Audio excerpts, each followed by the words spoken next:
I think there was a lot of energy and a lot of excitement about SWA.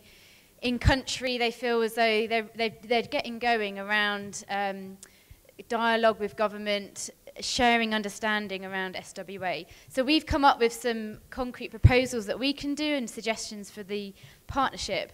We were quite conscious that we were going to be last and we wanted to be brief. So we have a long list, and I'm sure that'll be available probably on the website and to the steering committee tomorrow. So we've just included 1 or 2 points under each question.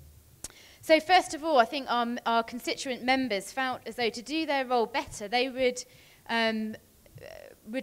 require focal points in each of their country, civil society focal points. So we have 3 reps, if you're not aware, 1 Northern NGO rep, 1 African and 1 Asian. And they struggle to know how to reach out, so they feel that they're really, truly representing their constituency. So it's a commitment to ourselves that we're going to try and set up focal points in each of the main countries where we're working. How can we help improve, or what needs to be done around consultation, kind of following on from the last theme?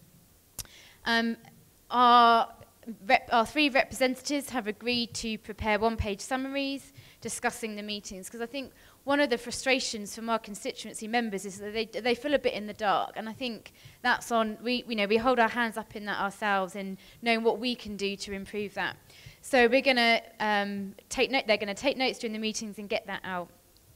And we are planning to have calls both before and afterwards, the steering committee meetings, for all the civil society members that are really interested in engaging on this. So a couple of examples of what we'd like from other constituencies.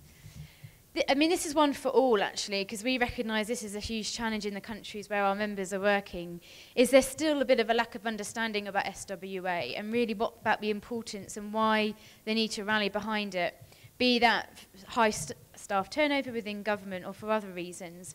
So we think that there should be good coordination at country level around raising that awareness. And one suggestion that someone made is that there's often regular WASH coordination meetings. That's often with civil society, donors, other implementing agencies. And perhaps that should be a standing agenda around SWA, just talking about engagement, talking about commitment to the commitments that they made at the high-level meeting. So what should the role of the Secretariat be? Well, perhaps I'll start with the second one, which is quite a simple one for us, but very kindly at the moment we've got funded a civil society or an SWA advisor to civil society, and we're finding that role invaluable.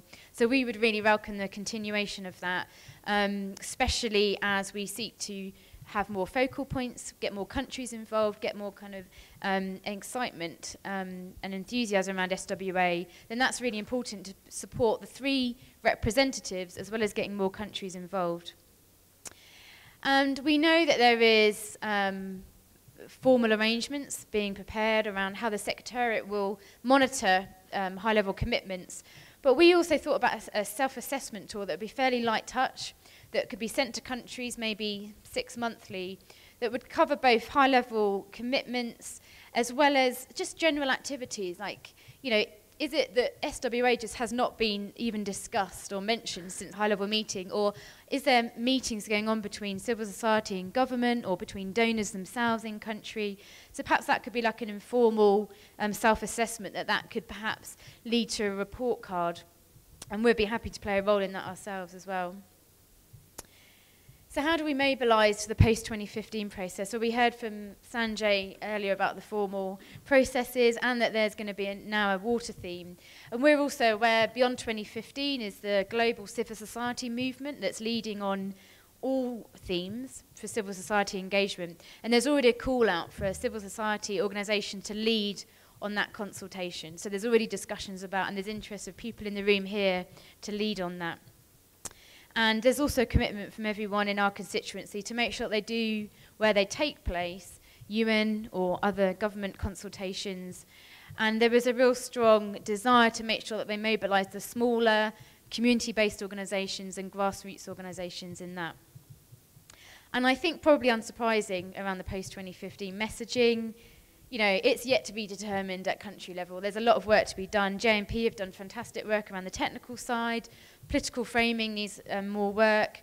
But I think for us, we look at water security. So poor people on the ground, they don't differentiate between, is it a water resource management issue or is it a wash issue? To them, it's just access to water, sanitation and hygiene. So, and obviously we would endorse the universal coverage and have that reflected in the national plans and policies. That's all our presentation. So I think any of our membership and myself happy to take questions. Thanks, Pierce. John Oldfield. One of my ongoing concerns here is that people are actually paid money to do the work that we all do in this room and that SWA does, and that ties into my human resources question for the Secretariat as well. We did decide to strongly support Olivier Germain remaining in his role, paid to do this work, and so thank you to End Water Poverty on that. But that's one example of a value add that SWA brings to this game, is a person in a chair paid to link SWA and civil society organizations. So I just wanted to point that out as an example. Two things actually. One is to add actually communities' participation in monitoring all these events down to their lives. So that part should be emphasized, because these are high-level things and many people may not have the grip of whole things. So that is one. And second thing is what we expect from the Secretariat is, first of all, transparency, then also openness, and third thing is, while they make decision, that should accommodate others' members' opinions, and that process should be strengthened. Thank you. I think I will follow the tradition to ask the RNL members who are here in the room to stand up so you can see with whom we... 1, 2, 3... What are the others? 3, 4 only? Okay. Yeah, okay.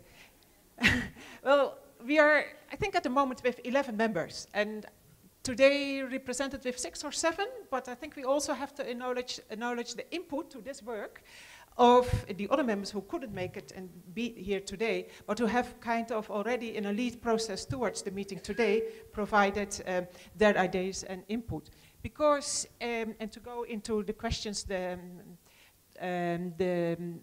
Secretariat asked us to answer in the group about, okay, the first question already, how do you think how are you proposing the constituency, the RNL constituency can help to forward the SWA agenda?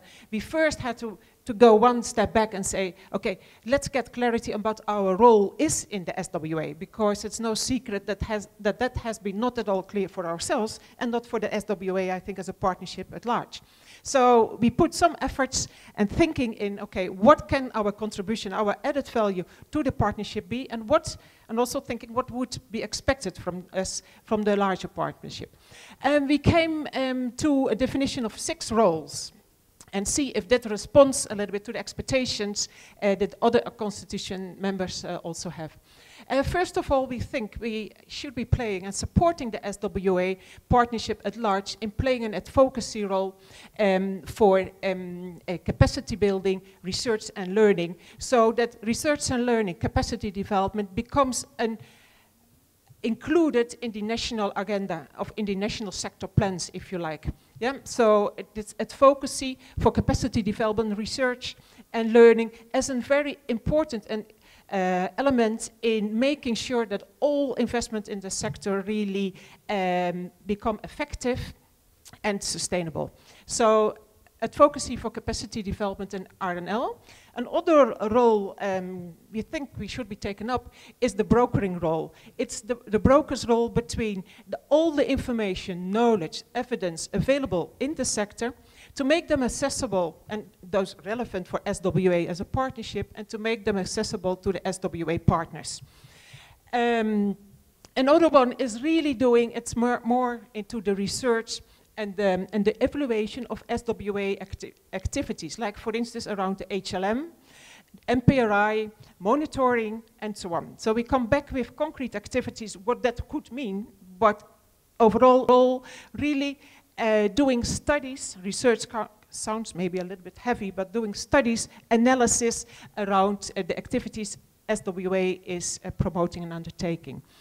Another role is the support in the partners, and we think that there's a role in support to the Secretariat also in engaging the SWA partners.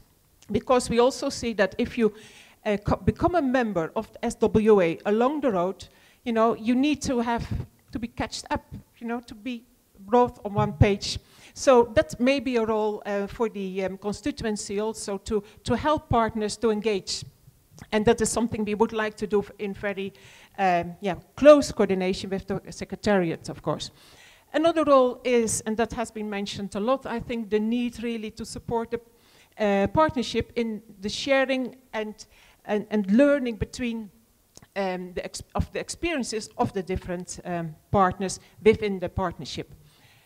And the last one has been mentioned by others. We would like, and we foresee our role as strengthening the SWA, but especially also with strengthening our constituency by trying to engage more LNL partners who are not member yet. So that's about our roles. Then we had quite a bit of a discussion on our way of functioning. How would we function then, and how will we keep up the momentum also of today? And I won't talk you through all of them, but I think we spoke quite a bit about branding. So the products we will be delivering and producing, how will we brand them under an SWA logo, if you like. But a lot of discussion was also about our internal communication, and we'll come back on that when we speak about the support we request from the Secretariat. And I think an important point also, we said we would put together a work plan. A work plan, a list of activities, if you like, what we will do together as a constituency. That would be a kind of our guide for the coming years. And I'll come back on that also. Relating to what we expect then from the Secretariat, and I think we are very modest in our ask to the Secretariat, is that we would like them to support us in finding and recommending a continued workspace, a virtual workspace, in which we can easily communicate as RNL members on our, let's say, keep on a daily debate, if you like. Oh yeah, and that is related to the D group, of course, but also we really see the need to find an improved way of dialoguing with ourselves up front of a steering committee, after a steering committee, and telephone conferences are not good enough. So we really need the Secretariat support in helping us finding a better technology and way to do this, a virtual meeting space. Maybe I can also go to the ask to the steering committee. What we would like to propose is that the activities we are proposing for the group, we will compile them in an action plan. We would like the steering committee to take ownership of the action plan, of the work plan, if you like. So it becomes not a work plan of the RNL constituency, but very clearly a work plan on RNL activities for SWA. And yeah, we also would like to be held accountable, of course, by the steering committee for the progress we are making on implementing that work plan. So therefore, we are requesting the steering committee to include on their agenda always a standard item for at least the RNL constituency, but I can imagine that it would be good for other constituencies also to report on all the commitments and the promises they made today that they will be undertaken. Okay, then 2 minutes left for what we identified as activities which will be included in the work plan. I don't think it will be ready for the steering committee tomorrow, but certainly for the next one. Because, of course, it's not only a list of activities, we will add on activities, resources needed, and so on. Okay, there we go. First of all, in support, and I think we came to that list also listening well and picking up what has been mentioned throughout those days, and also based on what was brought forward in some of the background papers, for instance. First of all, support to the SWA in making available and to having a common repository and making available all those tools and good examples of good practices in support to country planning processes, or very specifically to the MPRI. So make that more accessible. Secondly, for instance, we are proposing to elaborate a briefing note, an advocacy note, a background, if you like, for the need for capacity development, including in national planning and plans in the sector agenda, if you like. A third activity, we could do some studies, and effectively we are already undertaking a study on the impact analysis of the advocacy and the lead process before the HLM. Another is the analysis of the commitments made at the HLM and see how far they are aligned with national plans and priorities. Oh, now I'm getting nervous sitting seeing that list. I don't know. Do I need to walk through the entire list? No, eh? It's an example. Yeah. Maybe something about, on the steering committee already mentioned. Yeah, post 2015. We recognize that there are two kinds of processes, a technical one and a political one. We as a constituency members, most of us are already involved in one way or another in the more technical parts. The political part still to start, of course. What we expect, and especially for instance from countries, that they express their needs if they see a role and support from this constituency group. And we can, of course, then fulfill our broker's role in making information, evidence available. So we'll keep that on our agenda. We haven't identified concrete activities yet, but certainly a commitment to support members if needed. Then a last one, engagement with other constituencies, what we can mean for other constituencies. I think we have already collected quite a couple of ideas. It will be, I think, one of the principles is that we are kind of to the service of the other constituencies. So we will work on need of expression of needs of demand, if you like, but of course not of individual partners, but that should go through the constituency and through the steering committee then. Just, that's very interesting, thank you. Just one quick offer, John Oldfield. There's a WASH and Universities consortium that's semi-active in the United States right now, give or take 100 or so American universities and colleges that are actively engaged one way or another in the WASH issue. This might be, so A, that's yours to the extent it's useful, that's sort of a linkage. B, some of the next steps for the Washington Universities Consortium are to try to facilitate the sort of south-to-south exchanges that a lot of folks are talking about here. And we have made some inroads into the Carnegie Corporation with their Southern African Universities and WASH network that's hopefully going to be a partner on this. So something to be aware of. Let's ask our committee to come up, if you don't mind. So if all the steering committee members can come up so we can see them in a long line here.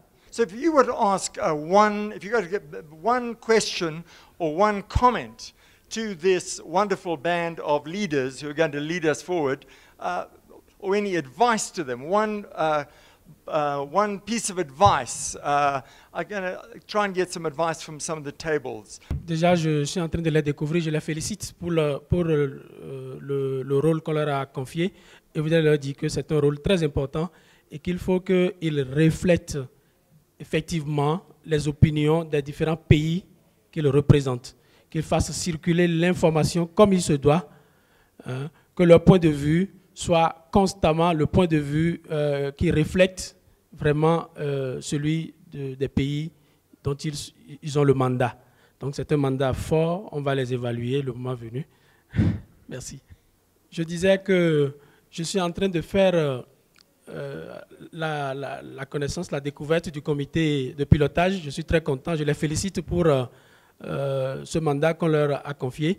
Et je voudrais leur dire que constamment, ils doivent faire en sorte que les avis qu'ils reflètent au niveau du comité soient ceux des pays membres, des pays qu'ils représentent. Donc qu'ils fassent tout pour que l'information soit, qu'il y ait une remontée de l'information, qu'il y ait une bonne circulation de l'information et que nous leur faisons confiance. C'est un mandat très important.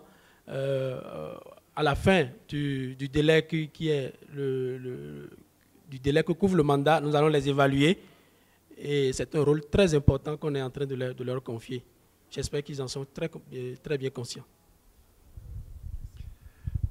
you're congratulated on the mandate you've taken on, this important mandate, and the request is to make sure that you reflect the views of the member countries, not only the member countries, including the member countries.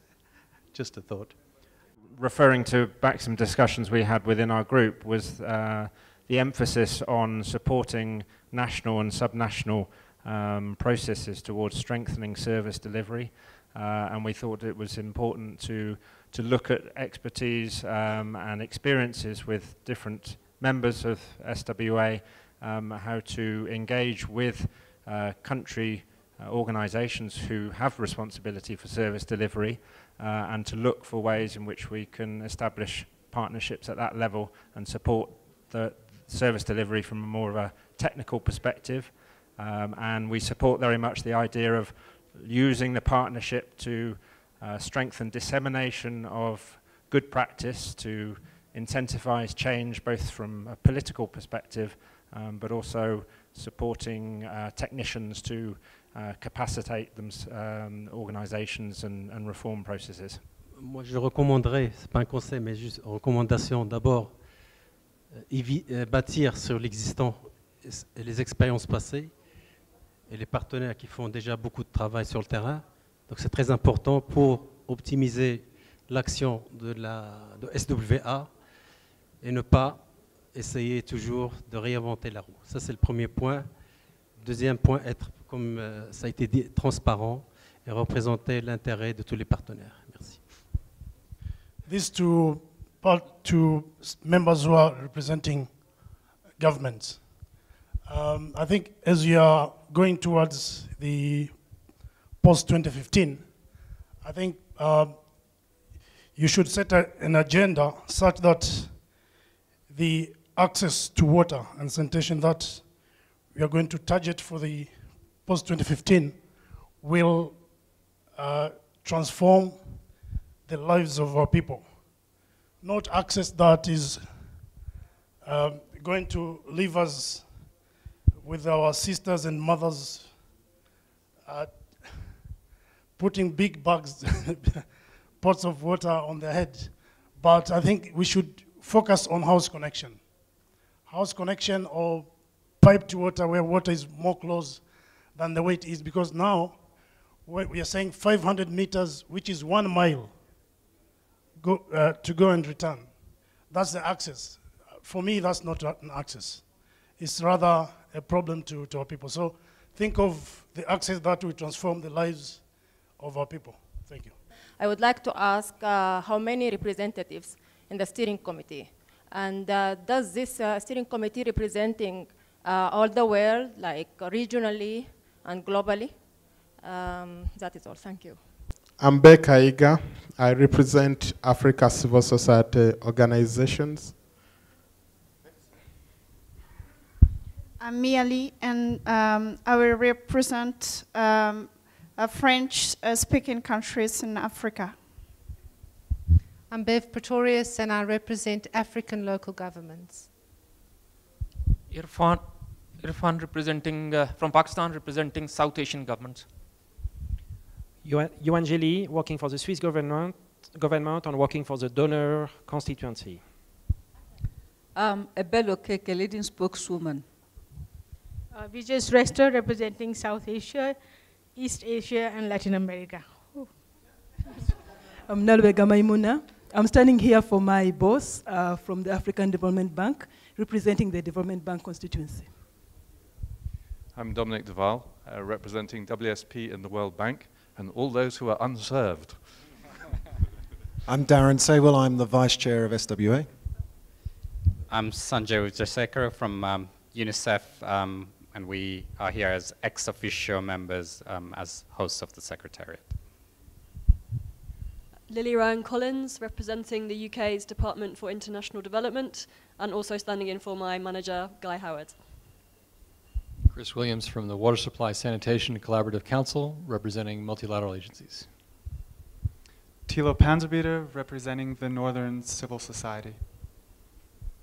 Erma Uitwa, representing the Research and Learning constituency. Heather Skilling, USAID, representing the donor constituency.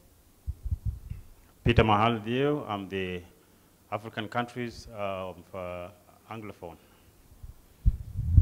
C'est Idrissa Doucouré. Je suis de l'Agence panafricaine intergouvernementale Eau et assainissement pour l'Afrique, EAA. Donc je représente le multilatéral. I am Yawa Santisako, representing African English-speaking countries.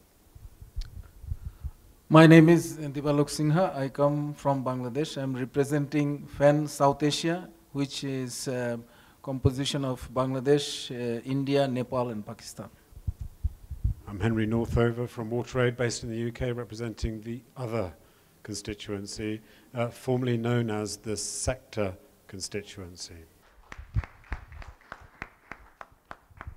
Thanks very much, Piers, for doing your usual excellent job of leading us through a complex set of presentations and pulling together some threads that help make all of that comprehensible. So I'm not going to be very long. I've got two main jobs, essentially to reflect a little bit in 3 or 4 points and to offer some vote of thanks and then maybe introduce some logistic questions. I'm hoping that Bruce has got something to say on all of that. I think first of all, there's a matter of congratulations to you all. We've managed to come together, and for 2.5 days we haven't murdered each other. Well, not literally. We may have metaphorically. I don't know, John, whether when you went to see the cheetah there were some, bodies were being thrown on a pile for helping that poor starving creature. Didn't see any of that? Not a bit. Okay, so there was a lot of passion, there was a lot of emotion in the debate, but I think it was a very healthy debate, and I'm glad that we've gone through this event. There were some discussions about when we should have this first partnership meeting, and I'm really glad we had this year, that we didn't delay any further. This is exactly the right time to be having this discussion. I think that was something that Ned had welcomed in his piece. I think we did some things right. I think it was great that we convened, that we got together. I think it was fantastic that we had the richness and wealth of your experience in this room. I mean, this is a stellar group of people. So really grateful that you made your time here. I think we helped situate people around SWA. We helped do some clarification. We didn't quite do that in the right way to begin with, but I think we've achieved, a big step forward in clarifying what we are as a partnership and how we work. I think we've still got more to do. I think we had a very good, open, frank debate about where we are, what we've done well, and what we need to do next. And I think we provoked each other. We've provoked you deliberately, possibly by pushing a framework too hard and too fast on the first day, but at least that generated debate and discussion, and I think that was the right thing. So I think we've done a few things really well in this 2.5 days. And I want to accentuate the positives, but I don't want to overlook some of the things that we should have done better. And I think, with the benefit of hindsight, we shouldn't have bombarded you with papers and a framework for the first partnership meeting. We should have done a SWA 101. What are the basics around SWA to help situate and anchor people right at the beginning? And I think that would have helped you on the journey. We got there in the end, but I think our process could have been better and could have been more effective. But partnerships are complex. For all of those of you who sit in other partnerships, I'm sure you know that, and SWA is no different. But the goal is really unifying. Our goal is really unifying. And the diversity of people and organizations and energy that we have in this room is extremely powerful. And I think we need to focus on those 3 things underpinning SWA. And one of my indicators that I'm going away with is that whilst there were lots of scratching of head on the first day and sort of frowning, there seems to be a great deal more comfort.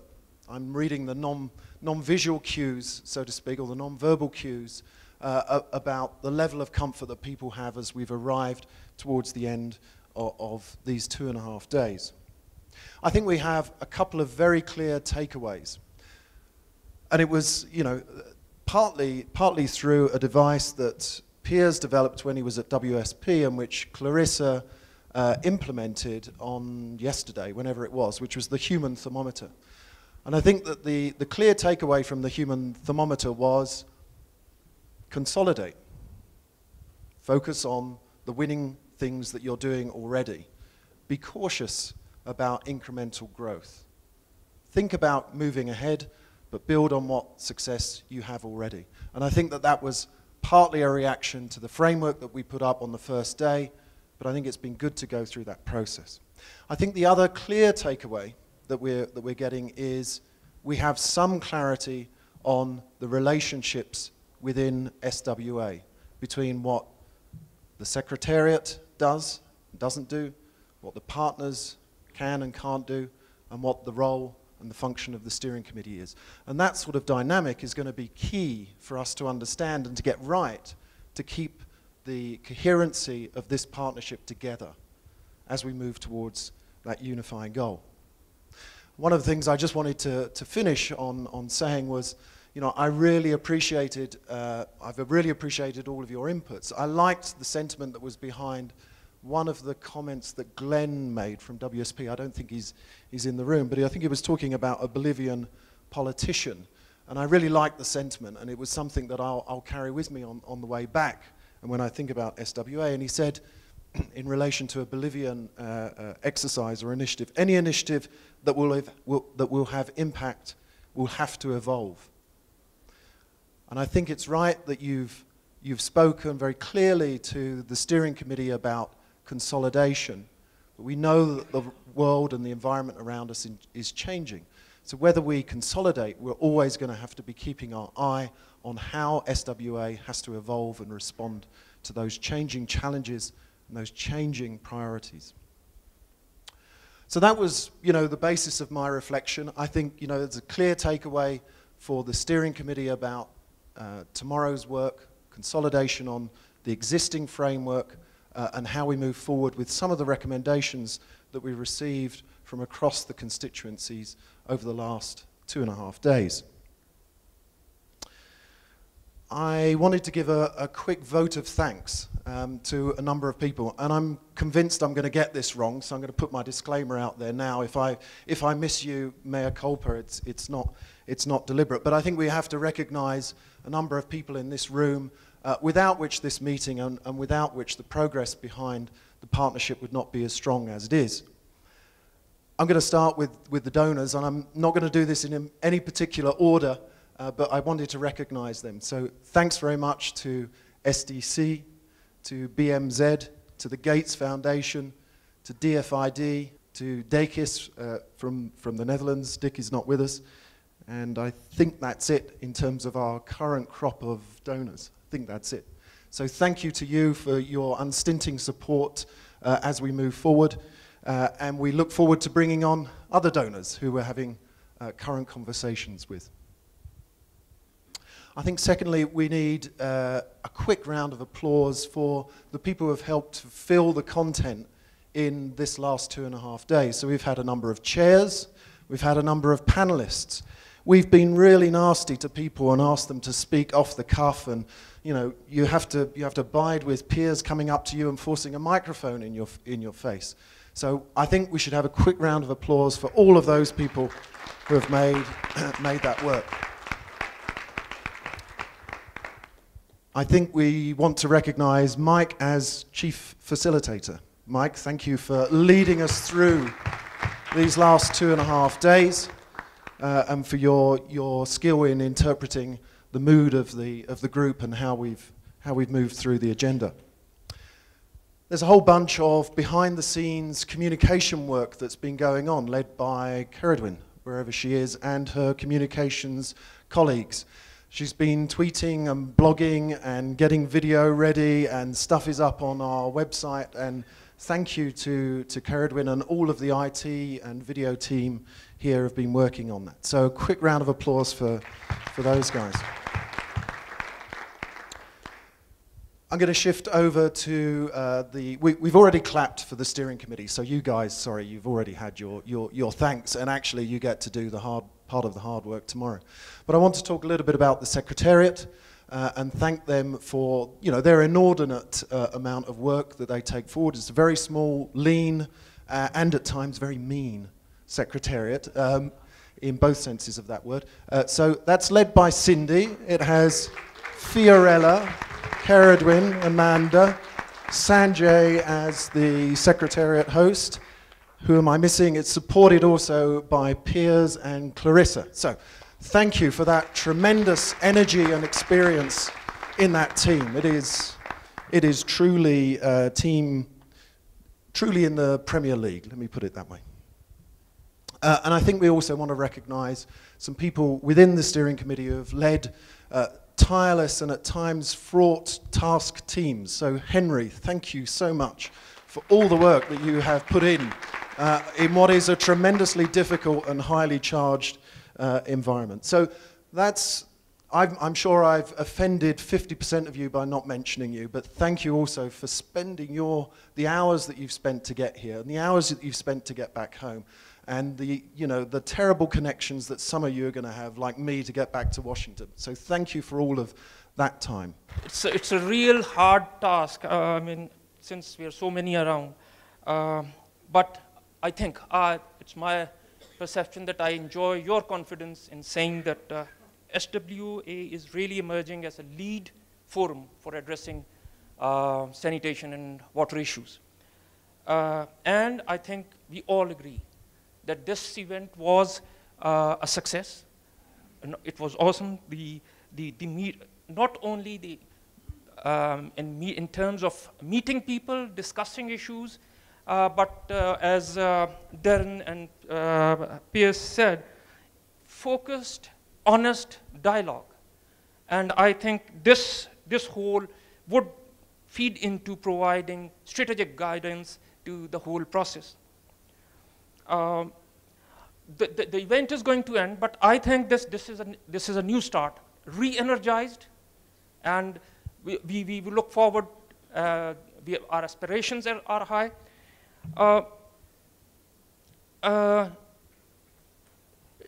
It would be very difficult, but I think I would request everybody to join me in thanking all those who made this event an extreme success. All those, there were people on their nerves for logistics, for intellectual work, for papers, for delivering different items at different times, at a very short time, I must say.